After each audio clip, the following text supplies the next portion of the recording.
Hey, good evening, everyone. Another Tuesday evening. Looking forward to this. I have done all week, and now we're here this evening.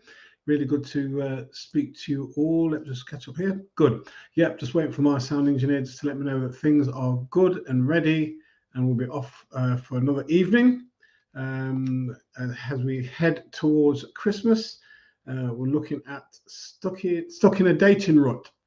Try this courageous approach. So just to say, I'm going to make the assumption that everything's okay, that we're heading towards Christmas, and to say thank you for those who are either watching live. Good evening, Sonia. Either watching live or catch up.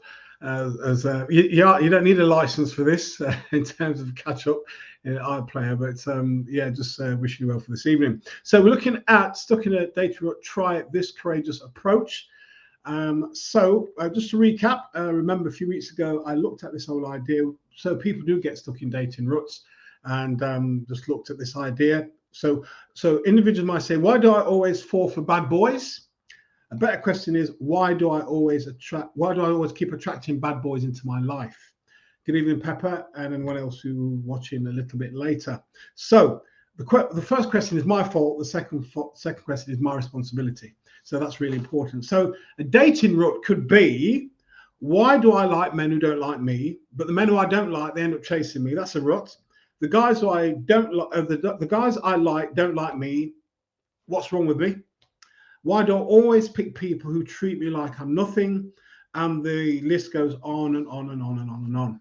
So thank you, sound engineer. Yeah, we're good to go. So we're going to look at this evening. A rut, I was told years ago, a rut is a coffin with the ends taken out.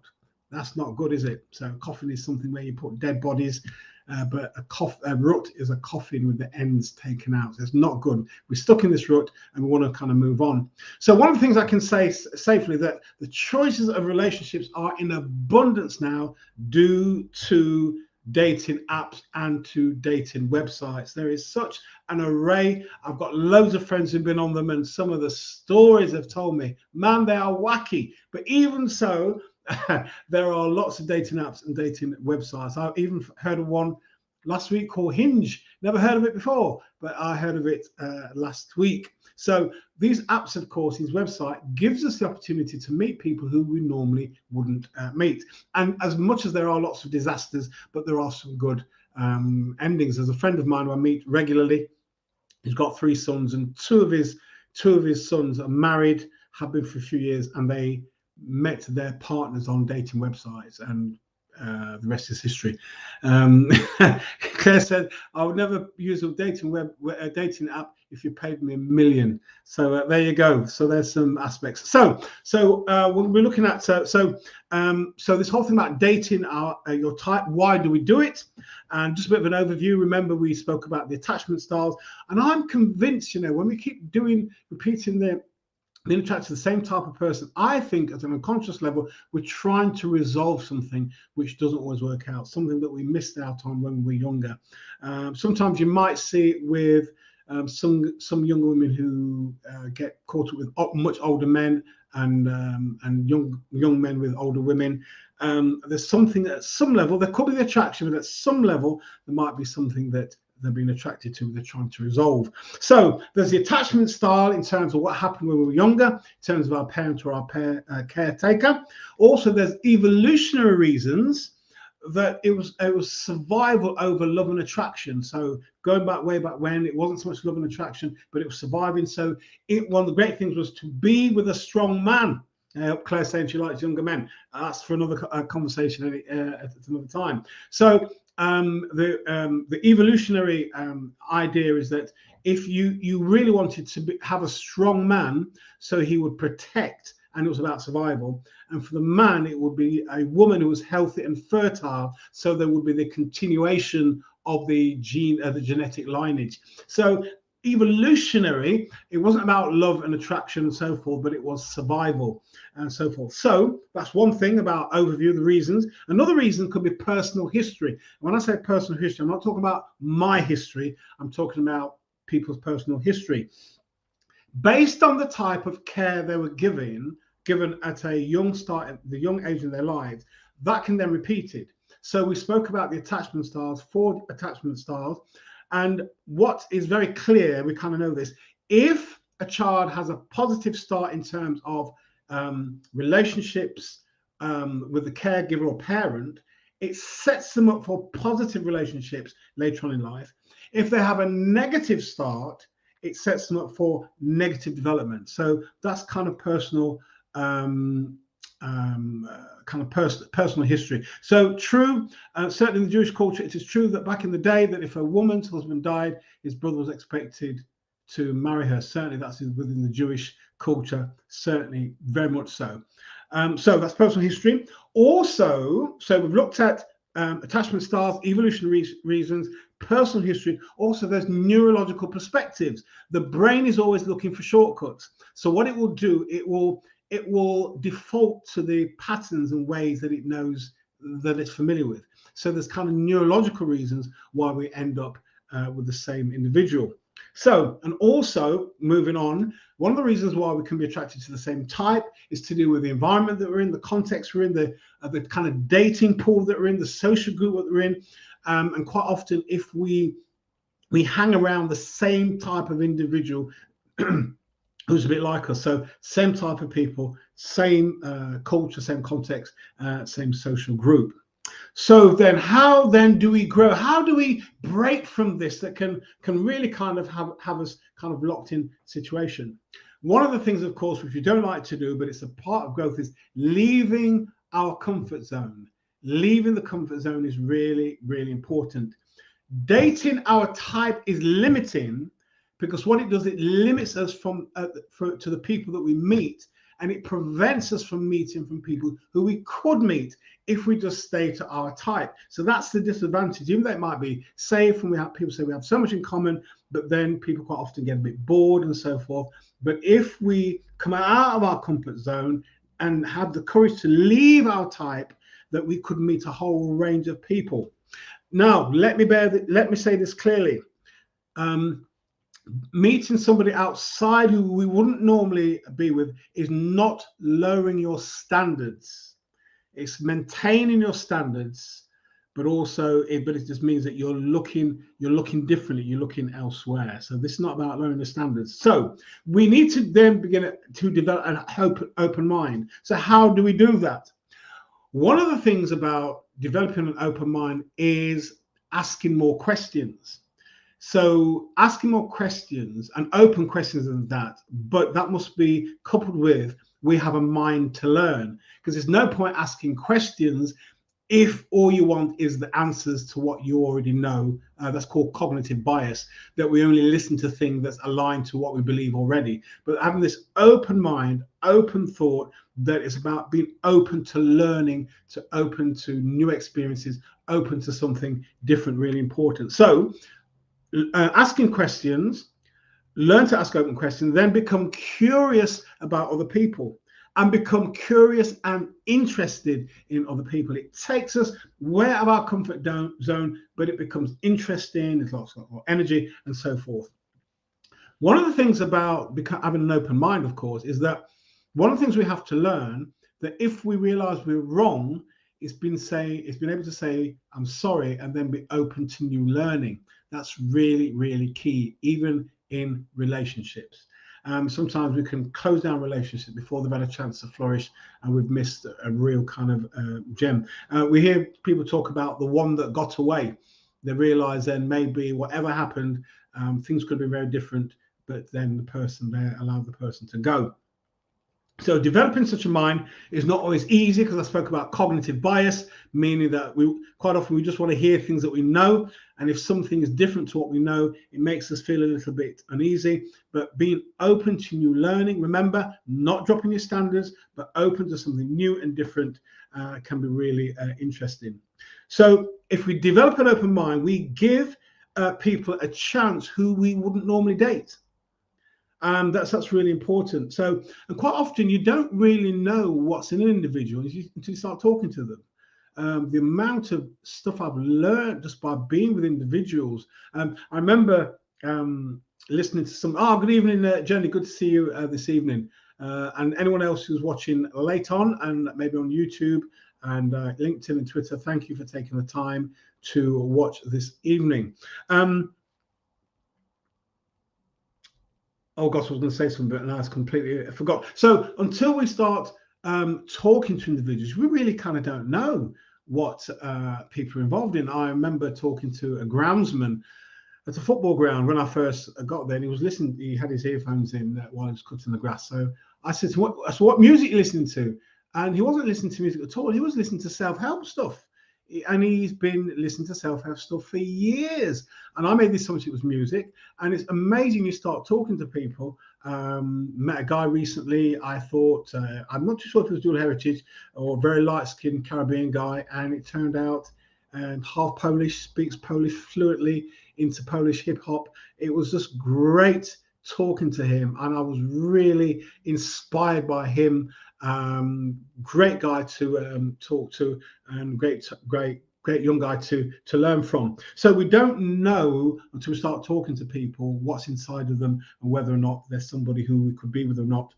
If we limit your types to only to physical and monetary qualities, according to Dr. Curry, we have significantly reduced our ability and our choices. If you're just attracted to money and somebody's physicality, he said we really have reduced our ability to find significant partners. It's not good at all.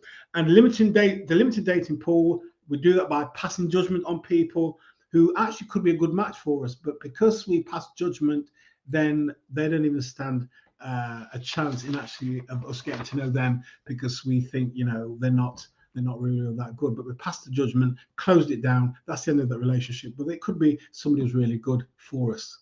So here's some lessons that we can learn in terms of dating somebody, this courageous approach, dating somebody who you wouldn't normally date, not your type. Lesson 1, you have data already. What do I mean by that? Your type is giving you consistently the same results, the same outcome. You're dating the same type of individual, have done for the past 10 individuals, the same results, the same outcome. So you've got data already that tells you that what you're doing is not working. But what we do, gosh, you know, I've heard it so often. You choose your woman, but it can be a man as well. Met somebody, this is the one. Then 3 weeks later, how so and so? Oh, we're finished. And then the next one, this is the one. And this can go on for years. This really can go on for years. And it's about, you've got the data, but you're not taking a step back to look at the data to see what's taking place, then to see what you can actually do. So this is what Dr. Diane Chakowski says this: once you are consciously aware that your dating type does not equate to happiness, you can open your eyes to that which is familiar and not necessarily good. Try not to judge people too quickly, but allow relationships to grow and become more comfortable with change. Goodness me, Jackie Ferguson, good to see you this evening. Here's this thing. Have you yet touched on going outside your comfort zone in terms of how to meet people, different ways of meet? No, I'm not, but I can mention it now. I certainly can. Something that I did recently as an exercise. I don't know, I guess in London or wherever you are, if you go to Google, just put what's on, wherever you live, what's on London, what's on Birmingham, what's on Derby. The amount of stuff that's happening at the weekend is unbelievable, or even during the week.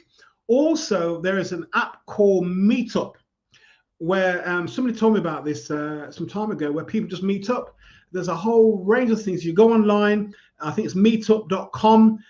It's a pink meetup. The word meetup, I think, it's joined up. It's pink, round, and in a white background, pink words. So I would say to individuals, go to places where you wouldn't normally go. I remember a friend of mine, he was dating certain type of women. He wanted to go to the theatre, and none of them wanted to go. He said, Delroy, I dated different women. I don't mind going to have a dinner, to pictures, but I wanted to go to the theatre. I wanted to go to museums. I wanted to do different things. And he said they weren't interested. So he said, I then went for somebody who was totally outside my comfort zone, somebody I wouldn't normally date, somebody, if it comes to in terms of looks, wouldn't be there top of the tree, but they've been together 15 years now and they get on like a house on fire. Yes, I've heard of Meetup. Used to go to some of the meetings. Yeah, Meetup is, yes, worthwhile. Here we go. Show. Yeah, I've heard of Meetup. Used to go there for their meetings. Yeah, Meetup, they do a whole range of things, from writing to even, you know, lots of us, we won't go walking in the country. Do something different. You know, there's more to life and meeting people than going for dinner or going to the pictures. Come on. There's a whole range of stuff. Creative writing, craft weekend, the whole range of stuff that we can do. Take ourselves out of the comfort zone so we can actually meet people. Yeah. So I hope that answered your question, Jackie. And then Claire has said something like, Meetup is good. I use it in 2010 when I used to live in New York. There is every subject under the sun. Absolutely. Yeah. And also, I can't remember the name of a particular app. It's for people who are retired, professional people retired, but they bring a whole range of skills. I can't remember what it's called. I think, is it called ABC 123? It's a long time since I've been on it, but it's for professional people who have retired, a whole range. And also, if you want to, so they may no longer be working, but they're offering their skills, languages, crafts, literature, a whole range of things. So it's about being creative. It's about being creative, getting outside our comfort zone. There's more happening. There's more happening in life than being in the city. And even if it means that you don't want to do it on your own, but you've got a friend who may be in the same situation as you, you go to places together, do things that are different. I hope that answers your question, Jackie. So it's about, you've got data already. Look at the data. The data's telling you, if I keep dating this type of person, I keep getting the same results. Now it's time to do something different, having the courage to do something different, but also coming out of your comfort zone and meeting people in different spaces. Now, you might not necessarily go looking for a date per se, but maybe start off with going to different places to develop friendships. Because one of the things you don't want to make it so obvious that you're looking for a partner, because that'll frighten everybody off. But if you go there in terms of developing friendship, that's the thing that we're looking at today. So lesson 2 is identifying what you want out of a relationship and noticing common signs that you're falling into familiar patterns in advance can also be helpful. So if you want to kind of get into a relationship and it started and you realize you're falling into familiar patterns, then what you do, you get out of it as quickly as you can. You're seeing that I've been repeating this behavior.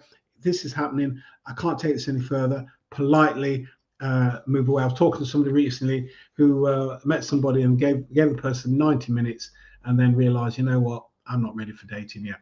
So just kind of leave it for a moment. So, okay. Dating the same type of person, 2 words, same old. 4 words, same old, same old. That's all you get. Same type of person, same results, same outcomes. Okay, dating someone not your type, what it does, it breaks detrimental patterns in your life. That's what it does. And also, I need to say this very, very clearly, and I didn't say it at the beginning, but I'll say it now. For those of you who are watching live or on catch up later on, weeks or months ahead, these sessions are just hints and tips. They are no substitute for going to see a counselor, therapist, psychologist. Even though I am one, there's no substitute for going to see somebody to work through the issues. Now, if your type is chaotic, abusive, and violent, you really do need specialist intervention. You need to see a therapist so you can begin to break the pattern. Now, of course, for women who've been in violent relationships, they would prefer, quite naturally, being with a woman therapist, but you can do really good work with a male therapist. I think over the years, gosh, 30 odd years, I've worked with a lot of women who've been in very difficult, abusive, violent relationship.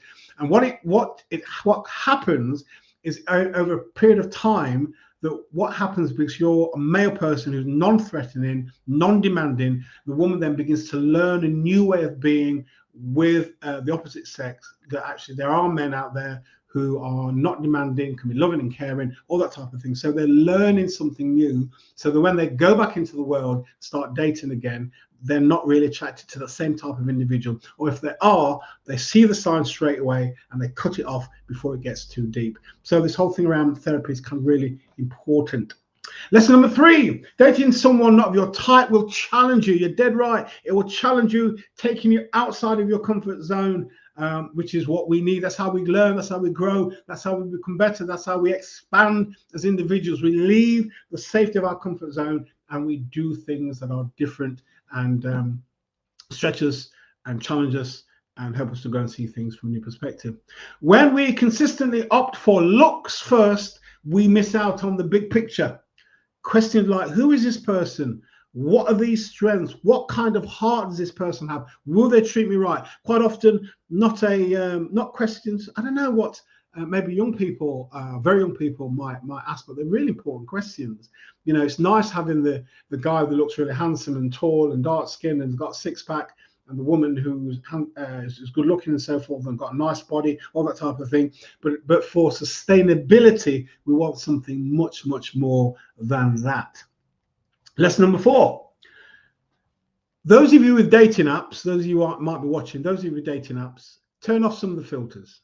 Some of the filters are preventing us from meeting individuals who we could have, those could be a really good match for us. So take off some of the filters. I don't know about dating apps. Why would I? I don't know about dating websites. Why would I? But people who do it, maybe if you've got lots of filters, maybe take some of the filters off and see what then is open in front of you. Now, I'm not saying for 1 minute that ignore about being physically attracted to somebody, because that's really important. But that must not be the be all and end all for you getting into a relationship. When I was at camp many years ago, we did some stuff on relationships, and one of the teachers said that marrying a woman for her looks, I guess marrying a man for his looks, is like buying a house for its paint.